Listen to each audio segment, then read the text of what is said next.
dia ampifaliana indray a no iarabanantsika rehetra ry avako no ity andro pentecosta amin'ity taona 2024 ity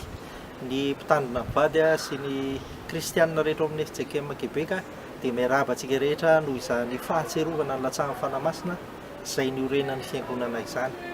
Tadio fa nanomezana antsika ny fanamasina dia tanjon'ny tompo tokoa ary dia ahita fifalinana isika rehetra amin'ny alalan'ny fanavaozan'izany fanamasina izany amin'ny fiainantsika tsirairay, amin'ny fiainam-pinoana, ny fiainam-panahy ary indrindra ny fiainana ranofo, ny fiainana ara-tsaina ihany koa ho antsika tsirairay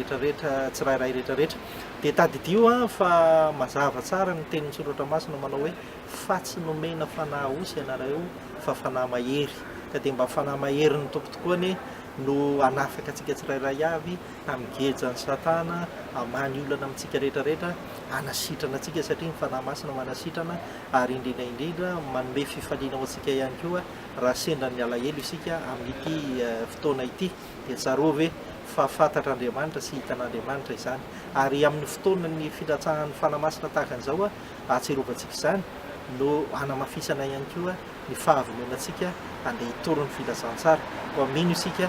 fa ny fanahy masina zay atao amintsika rehetra dia fanavaozantsika koa ny fandoroantenantsika hitory ny filazantsara, ka dia mirary fetifeny fifaliana ho antsika rehetra tsy anio ihany fa amin'ny fotoana rehetra satria efa moara-monina amintsika izany fanahy masina izany.